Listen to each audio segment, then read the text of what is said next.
has got no place in the law. But I know that you know the law as Speaker and as Deputy Speaker. We should not allow this to continue to happen. Because what happens now, if tomorrow he is angry with you, he's special envoy. So that's why all of us have got to fight for the protection of the Constitution and the rule of law. All of us. Because the day of reckoning might come for you as well. And again, I also appeal to our leaders, Speaker and Deputy Speaker. They pretty much sent the House into recess till 7th July. We are strongly urging them to convene the House. To convene the House so that the legislature gets to redirect affairs of this country to do with constitutionalism, to do with the rule of law. Let's do this. And I'm going to write to the Speaker requesting him to convene the House. When we last had the plenary sitting, I raised these issues, abductions and so on, and the House directed government to come up with a response. And I've seen correspondence by the government chief whip reminding the ministers responsible to get set to respond to these issues. I don't think we should wait for 7th July. It's too far away for these violations to continue happening. It's too far. The country wants to see the legislature directing the country, giving direction, because we're the ones who make the laws. So we need to be able to do that. So our hope is that our leaders here, our presiding officers, will be able to do that for us as Parliament and for the country. I thank you. So I'll perhaps reiterate that briefly in Uganda, and then if there's one or two questions, we see how that goes. Tusinkanye machagalero abaka abali kuluda oluwabula gavumenti nituwayamuko kubigenda maaso kiwamba abantu ekitakoma kutulugunya abantu abanene mu ggwanga lyaffe abakozesa obubizi b'ofiisi zaabwe. Parliament yasindikibwa mu recess, naye tugambye nti newankubadde teri mu lutuula kikulu ne tusinkana ne tuwayamuko. Of course bino twalyagadde okubyogerera wali ku floor ya Parliament, kubanga awo tuba tubuuza ba minisita ono yakoze kino kiri mu doketi yo, tubuulire nga minisita alina okutuddamu awo. Naye kati Parliament eri mu kutuula paka nga 7 July, of course tugenda kusaba etuule bunnambiro. Naye tugambye nti nga bwetulindirira kitukakatako ng'abakulembeze okuvaayo ku nsonga zino. Bannayuganda bangi baawambibwa. Twali twogera ku 18 ba John Bosco Kibalama, Prime Minister Nabbanja yagamba nti webamukwata era tukyamubanja Nabbanja, ba John Damulira, Kanata Muhammad n'abalala. Era abamu ku abo tuwulira battibwa, abamu babasokolamu n'amaaso. Ensonga lwaki tebasobola kubaleeta oba mu kkooti olw'embeera gye balimu, abamu battibwa. Ate ng'ebigambo bino byakakasiddwa n'abadde Minister wa Internal Affairs era akyali mu Cabinet, Honorable General Kahinda Otafiire. Bwe yali akwasa amuddidde mu bigere office Professor Ephraim Kamuntu, yamugamba nti badde neerabidde nno, oyina okukola ennyo okulaba nti bano abakola mu Directorate of Crime Intelligence ekulemberwa Major General Christopher Damulira balekeraawo okutta abantu mu bumenyi bw'amateeka. Ekigambo kye yakozesa extrajudicial killings kitegeeza nti bagenda ne bakwata abantu ne bateebereza oba bakoze ekyo, babanyiziza gavumenti oba baziziza musango ki, ne babatta ne babatemula, tebatutte mu kkooti. Nalaba abantu bangi mu gavumenti nga bavuddeyo nga bennyamidde, nga omuzannyi wa rugby Sydney Gongodyo attiddwa mu bumenyi bw'amateeka nendaba eggwanga lyonna nga lyegasse n'abanene mu gavumenti nga bavudde ne bagamba nti bino bikyamu. Tusaba ne kino mukitunuulire mu ngeri y'emu. Kino Kayindo Tafire kye yayogedde nti General Christopher Damulira n'ekitongole kyakulembera mu poliisi ekya crime intelligence batta abantu bannayuganda extrajudicial killings. Tekirina njawulo n'abo abakkakkana ku Sydney omuzannyo wa rugby ne bamukuba mu bumenyi bw'amateeka, kubanga kye baali balina okukola kumutwala ku poliisi avunaanibwe ne bo basalawo kumutta. Kaakati kino Kayindo Tafire kyayogerako nti Christopher Damulira n'abalala kye bakola kyekino kyekimu mob justice, okutemula abantu. Lwaki tebabatwala mu kkooti ne babavunaana? Of course ba Eddie Mutwe bawambibwa n'abalala bangi bali mu makomera, ba Alex Waisa Mufumbiro, Dr. Kiza Besigye bakya mulanga kubanga gavumenti eno tajagala. Sam Mugumya naye yawambibwa ne kaakano taletebwanga mu kkooti, amayitire ge tegamanyikiddwa. Waliwo omwami omulala bamuyita Amos Lwangomani, ono alina oluganda ku General Kayindo Tafire, ono naye yawambibwa emyezi egiwerera ddala giyise, bamuleetanga mu kkooti ali eyo bali mu kumutulugunya. Oza ensonga lwaki General Kayindo Tafire kati ayogera ku bintu bino, kuba naye alina obulumi ate nga abimanyi bituufu, kubanga alinayo obuwe, tabiwulira buwulizi naye alinayo obuwe. Christopher Godi abamu bamanyi nga King Zale, ono naye yawambibwa ennaku z'omwezi 21 April ne kaakano taleetebwanga mu kkooti, tatwalibwanga mu kkooti. Bwe twava mu kalulu ka 2026 kakaggwa, mwalaba engeri gye kayisibwamu okulembeza ekibiina kya NUP owekitiibwa Kyagulanyi ne famire ye neerumbibwa ne bayisibwa obubi.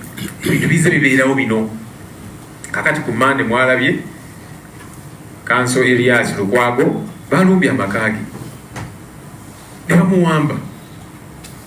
Muhoozi n'avaayo nti ono nze mulina mu basement, abamu ne bagamba nedda byakusaaga n'abalaga ebifaananyi. Embeera eno tetulina kugikkiriza kusigala nga etambula bweti, kubanga ekya tutumanyi ani gwagenda kukima. Muhoozi akola effujjo erya buli kika, alinga omwana. Omanyi abaana b'abagagga batera okubeera n'effujjo, kati bw'omuwa ku buyinza oba oli awo bw'atasobola ne kiyitirira. Kati ne Muhoozi bw'ati bw'ali mu kweyisa, ate nga ffenna ensonga eno erina okutukwatako. Mwami Museveni yagamba nti kino ekisanja kya Buteebaka, kisanja no sleep, era n'agamba nti abakulembeze ababba ssente y'omwomusolo, abakulembeze abatafa ku bantu ajja kubasiba. Ssebo Mwami Museveni ono mutabani wo, abantu avudde ne ku kyokuba nti tabafaako, abatulugunya, abatta, ye kennyini akikkiriza. Yagamba nti yatuusa 22 basapota ba NUP n'abalala tujja. Ono ogenda mukolako ddi oba ogamba nti eno kisanja nosuli? Twagala bumenyi bw'amateeka, babba ssente y'omwomusolo. Waliwo obumenyi bw'amateeka obusinga okutwala obulamu bw'abantu, kubanga bobba ssente zaabwe zirina okuzimba amalwaliro, naki ekyo kikyamu era balina okuvunaanibwa. Naye kaakati ono ye abattabuzi tatutte ssente zaabwe zirina kuzimba amalwaliro, nguudo, naki, bw'abawamba n'abatulugunya n'akola effujjo erya buli kika. Ono mutabani wo yali waggulu w'amateeka. Ebitongole nga Uganda Human Rights Commission of course bisirise ku nsonga zino, oba oliawo nabyo biri mu kutya. Muhoozi bwe yawamba Eddie Mutwe, aba Uganda Human Rights Commission ne bawandiika ebbaluwa, twabalemerako nnyo, twawandikira ebbaluwa naki ne bawandiika ebbaluwa ne bamugamba amute ate Eddie Mutwe n'abagamba mwenno saagala kummanyiira, nammwe nja kubakima, ne batya. Kati baabivaako. Ekyo kitongole ekiri mu ssemateeka yaffe. Tulabye amagye kati ge gawamba abantu tegagala kuwuliriza kooti kikyegambye twalaba amagye kyegakola mu kalulu abantu battibwa abantu basibibwa efujja erya buli kika nalaba n'aba NRM nga bakukuluma nti nze opponent wange alina akakwate ku magye oba alina abanene mu magye era bazze ne banwanyisa n'aba NRM nabo nga bakukuluma. Ensonga zino bulijjo tuzoogerako. Abantu bano balinga bagamba nti kakati tuli mu fuga y'amagye, si ya ssemateeka. Bannayuganda baagala bakitegeere nti kati gano ge mazima ebyamateeka baabivaako ddala. Mutubuulire tukitegeere kubanga Mwai Museveni ne banno ekyabatwala mu nsiko kulwana nga bwemutugamba mwagenda mulwane okulaba nti enfuga ey'amateeka yeddawo mu ggwanga lyaffe. Ono Muhoozi byakola Mwai Museveni ne banno bitambulira ku mateeka. Bino si bye byabatwala mu nsiko. Bino Tafiire byayogerako kubanga yakikkaatiriza nti aba Directorate of Crime Intelligence ekulemberwa General Christopher Damulira batta abantu extrajudicial killings era n'alabula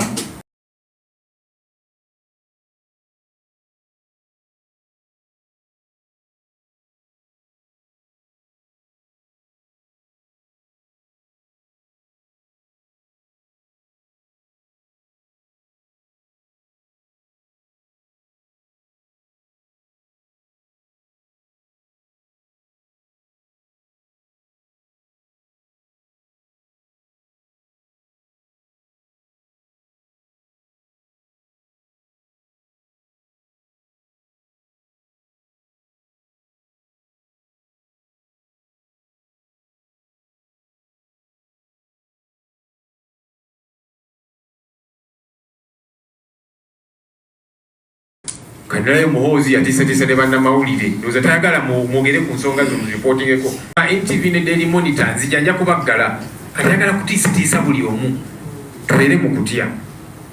N'aba NRM nabo tebali safe. Palamenti nga tutudde wiiki ewedde nayogera ku mubaka wa NRM Margaret Etiru mubaka omukyalo wa Muria naye yatwalibwa ne wayitawo ebbanga nga tewali amanyi mayitirege ewa NRM ekikulaga nti nammwe aba NRM abalowooza nti muli safe temuli safe, temuli. Civil society bonna abalaga nti temulina kye muŋŋamba. Wano akakiiko ka Parliament kamusamuninga aka defense n'agamba mmwe basiru mmwe nja kujja mwenna mbasibe. Akakiiko ne katya ne speaker yaliwo mu kaseera ako n'asirika. Kakati awo wetutuuse mwe aba NRM abalowooza nti muli safe yagamba nti mmwe n'abayisaamu awo eggaali n'abavumaavuma ng'anyiize. Kakati mmwe kyekiro balowoozesa nti mutayinza kubawamba nga munyiiziza mulowooza bino biri ku ffeffekka aba opposition. So ebintu bino bigenda mu maaso mu bumenyi bw'amateeka. Muhoozi bw'amaliza okuwandiika gano amajaani ge g'awandiika ku social media, bw'amala n'awandiika nti nze ndi mugoberezi wa Katonda wa Yesu Kristo, alinga agamba nti Yesu Kristo yamusindika okukola obumenyi bw'amateeka buno. Anzijukiza LRA, Lord's Resistance Army. Bagamba nti Katonda yabatumye okusalako amatu g'abantu n'ebirala. Tulaba abantu bangi mu nsi yonna nga batta mu linnya lya Katonda. Kakati n'ono kaggwa ensonyi byagezaako okulaga nti ye byakola abikola mu linnya lya Katonda. Natta abantu, n'atulugunya abantu, n'abawamba, tagoberera mateeka. Muhoozi bweyita ki? Who the hell do you think you are? Wakuba nti amateeka tegakwatako. Yalowooza bwa kitalo nnyo. Tulina kumutya munnange tetujja kukutya. Muhoozi si yeggwe Katonda n'ebyo byotiisatiisa ono nja mutta gwe omanyi ki oba ogenda kufa wiiki ejja naabo bootiisatiisa obalekewo. Kuba twabirabadde abaze batiisatiisa the police will shoot you and kill you biki tujja bakola ki. Munnange abantu abo bafa ne balekawo bwe baze batiisatiisa. Kakati tekirawo kulowooza nti oli wa kitalo nnyo. Munnange toli olwokuba nti oli mwana wa Mwami Museveni. Kakati yakuwa ekirabo ekya ofiisi in fact gwe wali badde n'obuvunanyizibwa wali badde okola nnyo kubanga office bagikuwadde kubanga oli mutabani wa mukulu kati olina kukola nnyo ebituufu bannayuganda bagambe nti owaaye era kale agezezzaako newankubadde bagimuwa kubanga mutabani w'omukulu naye kati olagira ddala nti eno bakikuwanga kirabo osobola okikozesanga bw'oyagala mwana w'omulooti ebintu bino tetugenda bikkiriza tetugenda kutiisibwatiisibwa tugenda kutambulira mu kutya mu bumenyi bw'amateeka buli omu n'abeera ku bunkenke buli omu nedda ndabye abakulembeze abamu abagamba nti Muhoozi mukulembeze waabwe abakaba palamenti baminisita olumala okuwandiika agamajani gawandiika ku social media ne bagendayo ne bamuwaana awa generational leader live longo n'ebirala bwe bityo mwe bantu mwemu lwaki munnammwe ono temumuwabula n'akola ebituufu kubanga kakati mwemumuwaana ne mukomba ebigere kubanga bamwagala bufofofo mwagalayo ku busente gwe olina bukakafu kinti ekya bw'anaakunyiigira naawe tajja kukukima kubanga tuze tukiraba n'aba NRM nabo tebali safe bawambibwa bali ku bunkenke yagamba ne baminisita abamugwe sikwagala ku kabineeti yaffe era ojja kundaba oyo minisita gwakangakanga kakati mwe kye kibalowoozesa nti mwe muli safe nga Muhoozi yeeyisa ng'omulalu kuba bino byakola byakiralu bya bumenyi bw'amateeka tubasaba era nammwe kiyamba mmwe munnammwe ono mumuwabula akole ekituufu kubanga temuli safe bwasigala nga akola effujjo lino erya buli kika Anita Mung bamukakkanako lwa bumenyi bw'amateeka era nze nakiwagira lwakuba saakyamuukirira nnyo niize paka nga bamulese mu kooti ebyo mujja kubwa sipiika n'ebirala nze tekimala kubanga obujulizi bwe buli tuze tubyogerako ebintu bino byonna binaatwalibwa mu kooti olw'obumenyi bw'amateeka naye Muhoozi ye nga bw'amenya amateeka tugenda mumukolako ddi amateeka ganaamukolako ddi kubanga ofiisi yagikozesa bubi takolerera amateeka tuyinza okulaba nga naye amateeka gamukolako nga bwe kirina okubeera nga bannansi banaye kitukakatako ffenna okwegatta okubeera obumu ku bumenyi bw'amateeka buno kubanga ono Muhoozi akulaga nti leero amwenyamu naawe enkya n'akwekyusiza kati naabo abamwetoololere balina okumanya tebali safe ffenna ng'eggwanga tulina okugamba nti nedda bino bikyamu netubivumirira netubirwanyisa ffenna ensonga eno sijja siyaffe abopposition yaffenna kubanga buli omu tali safe kyetusaba tulegeraawo okunenya nonenya ono ate kakati gwe toyogedde kimala ku nsonga eno tokoze kimala tokoze tunenye abatuufu abali kukola ebikyamu gavumenti eno ne Muhoozi tuleme kwekyukira ffekka ono bamuwambye ate kakati gwe tokoze kimala vumirira abakoze ekikyamu bwekyolaba oli kyatakoze ekimala kukikole kyetusaba ebitongole bya gavumenti ebisatu arms of government executive eveeyo ku nsonga eno kubanga nammwe temuli safe baminisita temuli legislature ababaka mbalaba nga bamuwaanawaana Muhoozi oyo temuli safe judiciary kakati kooti bwegamba nti Muhoozi tukuwadde ekibaluwa kibakuntumye ofisa wa kooti kubanga looyo abeera ofisa wa kooti Elias Lukwago okumuwamba kubanga yavuddeyo naga nti kakati twafunye summons okuva mu kooti nga katukuwambe kakati gw'omulamuzi olowooza gw'oli seefu ffenna tulina okutereeza eggwanga lidde ku kkubo ery'okutambulira ku mateeka tusaba abakulembeze baffe wano ku paalamenti oweekitiibwa sipiika ne deputy sipiika sipiika tumwebaza nti yayogera bulungi n'agamba nti paalamenti agenda kugizza mu ntambula entuufu ey'amateeka era waliwo byatandise okukolako era tumusaba byonna byonna abikole paalamenti ekole ekituufu ekikisuubiramu kakati nalabye mwami Muhoozi yagambye nti yapointinze sipiika waffe ne deputy sipiika mu ba special envoys be batume be wano mu paalamenti ekyo nze kyansobeddemu kubanga Muhoozi ali ku ranka ya wansi nnyo, wansi erina wansi w'ababaka ba palamenti namba 28, sipiika abeera namba 3, kakati namba 28 ali mukuwa order nti yakutumye wano.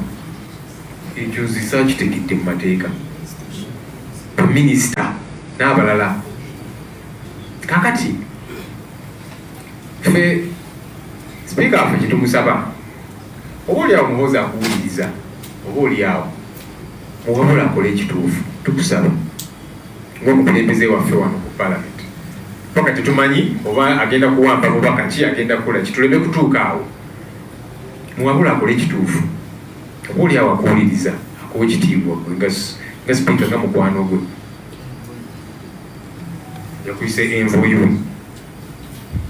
Era tusaba ne sipiika ayite palamenti, era ngenda muwandiikira ebbaluwa nga musaba palamenti agiyite tulungamye eggwanga, kubanga yatusuubiza bulungi nga sipiika nti palamenti egenda kudda kusaidia abantu okukola ekituufu okulungamya obulungi eggwanga. Eggwanga lyetaaga kulungamizibwa mu kaseera kano ke tulimu. Tukusaba sipiika palamenti ogiyite, kubanga yakisuspendinga n'agisindika mu recess paka nga 7 July eyo wala kubintu ebigenda mu maaso. So ngenda muwandiikira ebbaluwa nga musaba tuyite twogere ku nsonga zino, tutereze eggwanga. Ffenna bitukosa, ffenna tebikosa ffeka aba opposition. Katusuubire nti mukulembeze waffe sipiika ensonga eno nga bwazatwala endala, kubanga olowooze twayanjula wiiki ewedde, era nagamba minisita muteeke ripooti mujje mutubuulire. Era nalabye government chief whip yawandiise ng'ajjukiza abaminisita ensonga zino zayogerebwako, mweteeketeeke okuwulira palamenti. Kakati tetwagala kulinda nga 7 Julaayi wala, tetumanyi Muhoozi nkyajja kuzuukuka atya, awambaani omulala. Ebintu bino nedda tunabikkiriza kusigala nga bigenda mu maaso. Mwebale nnyo.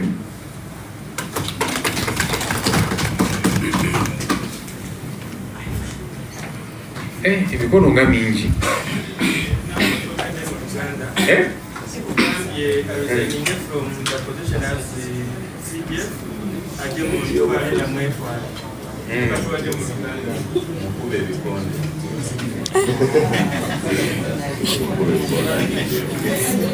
Okay.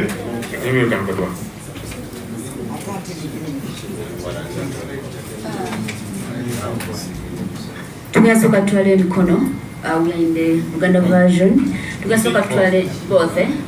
Okay, tugenda bitwala mulundi gumu. Sobana londa, yagadde abalondeze muleme kunyiga. Tugenda gaba ennamba. Tugenda gaba ennamba. So number 1, the lady number 2, number 3, number 4 and number 5 in that order. First. Yes. Okkiriza otya nti sipiika anaasobola okwogera naye ng'ate olwedde wakisinze nti ali ku namba 28 ono ali ku namba 3 omulinamu essuubi sipiika okubaako nekyakola obwenebera. Okay.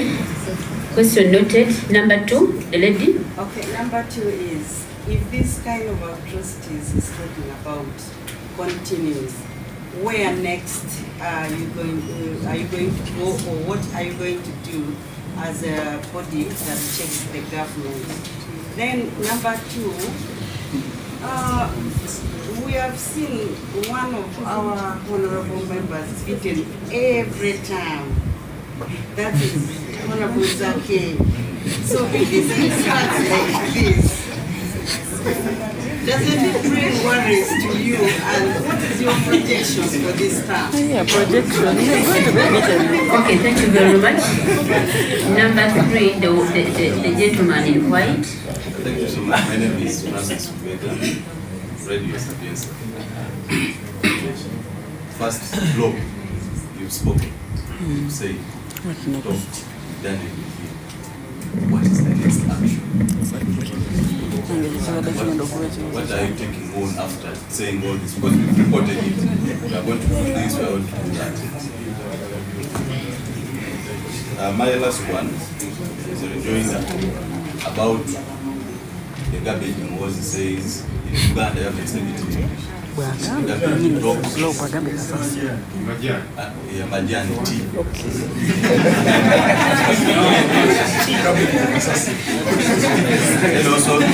and also inviting the political arena for.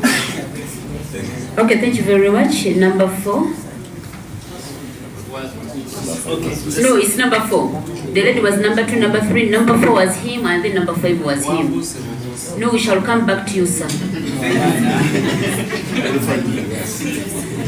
Yeah, thank you so much. My name is Dominic Ochono for Uganda Radio Network.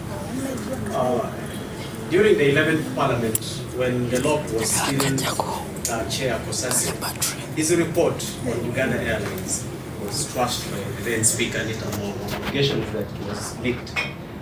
Now, you have indicated that you are willing to write the Speaker who is an envoy to Muhoozi. What if, due to fear, he fails to reconvene the House by 7, probably about 3 weeks from now?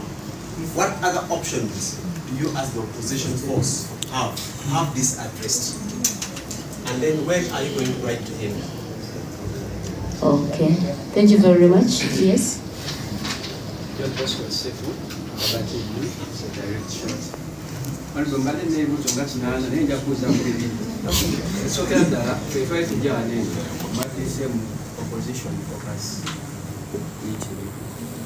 naye muyinza okulaba nga mwatuise mu NUP caucus meeting. Look, mbadde njagala kubuuzaamu nti tukitulaba nti kiraga obunafu mu kubeera nga osobola okugatta ebibiina wamu ebiri mu opposition. N'ekirala byonna obyogedde biweddeyo. Omukulu ayinza okuba tali willing kulekeraawo kikyogenda okubeera ng'ozzaako nga omaliriza obijjukizeemu nti ogeewa ne bakuulamu amaaso effe tetwabalaba ate tubogedde mannya kyandibadde kinywe twafuna ku record naffe tubategeeza abantu. Okay, thank you very much. Allow me pick one gentleman. Okay, let's take 2 more. Him and the gentleman standing the other side.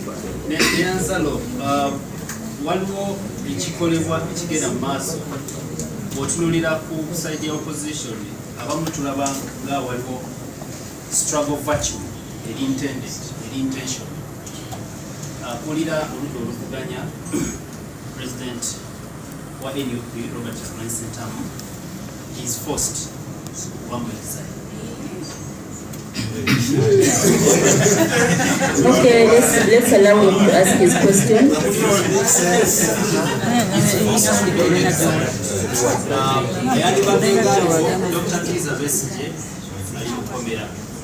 President wa PFF olabawo ekiri intention okunafu ya struggle wakati mu kaseera nga abasinga obungi lens ziraba nti ddala waliwo transition egenda mu maaso naye ng'abandi badde bavaayo okwogera bonna balina. Okay, very lastly. Thank you so much. My name is Solomon. Honorable, you mentioned that you've challenged President Museveni to take action. Are you convinced that he's not aware of what is happening? And if so, what kind of action do you want him to take? Okay, thank you very much. Let's okay, allow me pick one other lady. Yes. Nenza honorable nsaba loko atuddiremu ko ku kya birthday run mu Luganda. Munansi lwategeera. Okay, and very, very lastly the lady in the corner.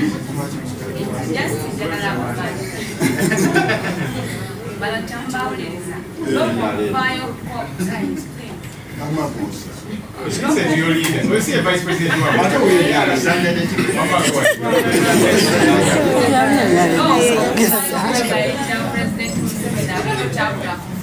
I'm going to get down.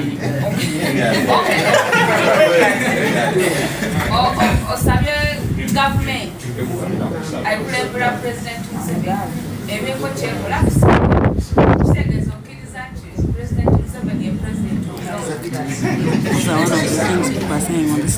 Okay, let's hear the response of the leader of the opposition to the questions raised.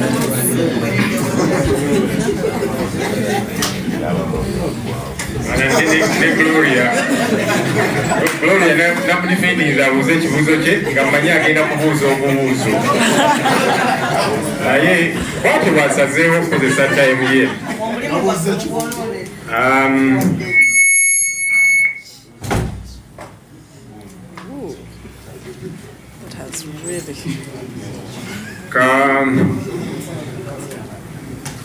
Kankombayininge kino mu Luganda. Yes, kyembadde ngamba nti Muhoozi alwana nnyo okufuna obuganzi eri bannayuganda era awulira ensaalwa bw'alaba abantu abalina obuganzi. Kyovudde olaba alina effutwa Oweekitiibwa Kyagulanyi agenda n'ateekayo Ugandans bameka abakumu abanjagala abagala nfuuke pulezidenti mu retweetinge mu likinge kwegamba alwana nnyo okufuna obuganzi bwa bannayuganda.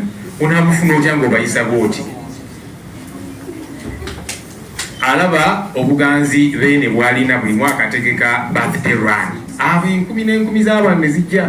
Kane Muhoozi naye agala afune ku buganzi obwo naye yatandise okutegeka birthday run era n'afunayo abantu ab'omuswabo abaliyo. Kwegambulaba bambi ayayaana ayagala naye ayagalibwe. Tujja kwagalibwa ng'oyisa bannayuganda bw'oti, tekisoboka. Ate n'ekirala mwami Muhoozi kati bw'osalawo nti oyagala kukola politics, uniform yaffe ey'eggwanga ey'amagye gigyeemu ogiteeke wali ojje mu ringi ya politics. Eno PLU gye watandikawo kubanga nayo tekkirizibwa mu mateeka oli serving military officer ate okulembera ekisinde ekya politics. Va mu magye ojje mu bya politics otandikeyo ekibiina tugende mu bantu. Abantu b'oyaayaana bakwagale ng'oli mu batulugunya naki. Resigning from the army kyekituufu kyolina okukola. Wakakati okozesa ofiisi yo okola ebya politics oli munnamagye naye ate kakati gwe nti kakati ono gwe nooze ku kino gwe nooze ku bwa minisita gwe nkoze ku kino n'ebirala byeteekamu esimanya kakati bannayuganda munanjagala nesimbeyo nga pulezidenti. Va mu magye gye weekweka eyo kuba kakati abatakuwagira fe abali ku opposition okozesa ofiisi yo ogezaako okututulugunya. Jangu tugende ku ground politics. Lekera okubeera ng'omutiitiizi kuba oli mutiitiizi abakola ebyo batiitiizi abalina endowooza enjawulo n'obawamba n'okola kinidda. Tugende mu political arena. Resigninga lekera obutiitiizi bwo.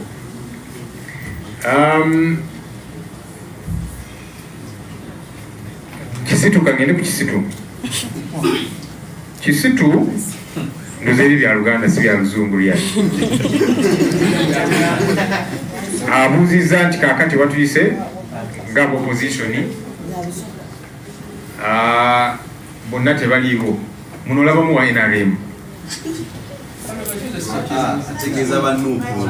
abanuupu ba NRM ab'ebibiina ebirala ab'opposition awakazinda bamuziriremu tutereeza kibuuzo kye.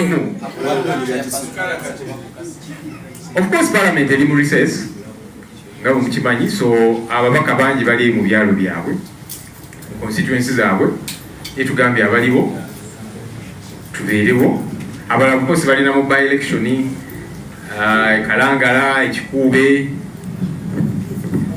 abalala in fact aba PFF bali mu campaigning ya candidate wa NUP Ekikuube for LC5 n'abalala b'ebitundu byabwe ebyenjawulo. Of course bannamoli abatera okubeera wano mukimanyi nti tuli mu recess ne mubeeramu abajja okukyala kati tulina okubategeeza nti palamenti eri mu recess. Kyovudde olaba ne mu kizimbe abantu abalimu bwe batonotono.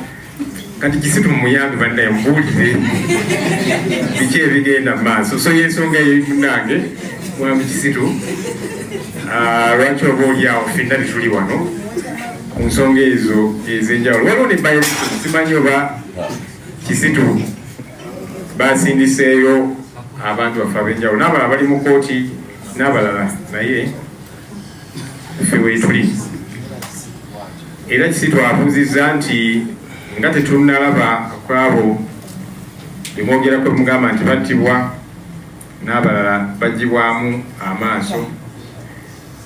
Kati kirungi naffe otwegaseeko okubanja abantu bano kubanga bulijjo tubabanja oba balamu oba bafu oba bali mu mbeera ki. So kansubira eddoboozi eryo jja lyongerako kati nga ku talk show gaye bannaye abantu bano batugambye nti battibwa. Ha gavumenti tubasomooza mubajjeyo nga balamu. Oyo Ssenyonyi aswale agamba nti abantu abo battibwa babajjamu amaaso. Bakanata Muhammadi, ba John Bosco Kibalama, ba Yuda Sepijja, John Damulira bangi. So kaakati kirungi tubasomooze bali banswazi zagamba tibituulira nti abantu bano battibwa abamu babajjamu amaaso. Gavumenti baleeti oba balamu. Abakyala baabwe muzze mubalaba bafa ennaku zino.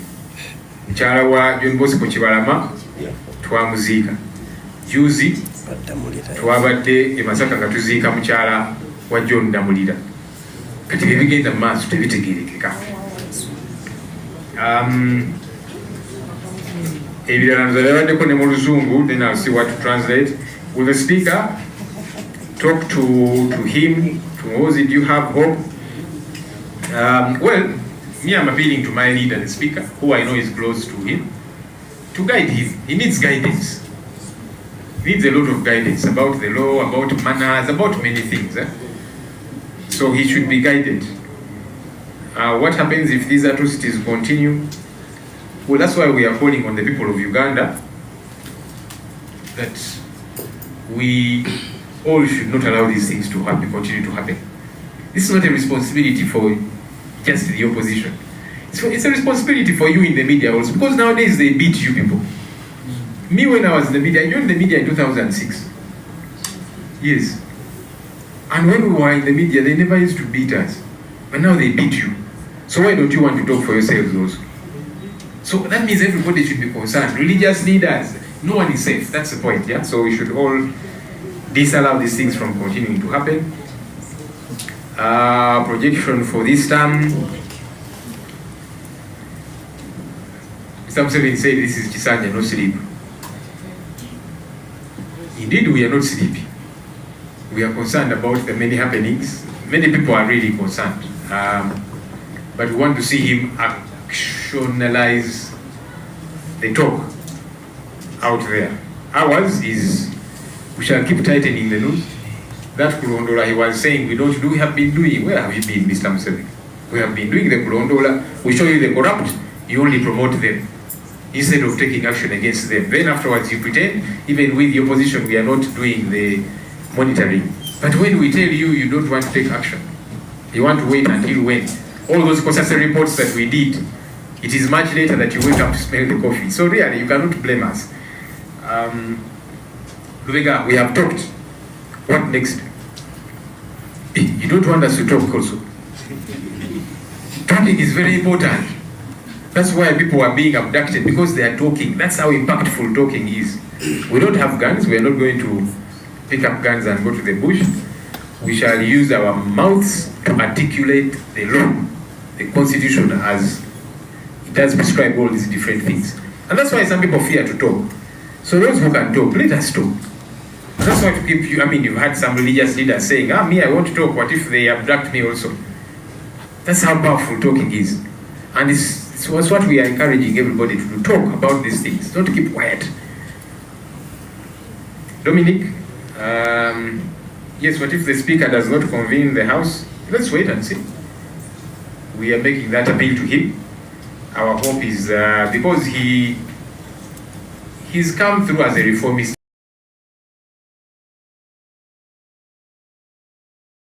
speaker. Talk about corruption, which we have been talking about, and there's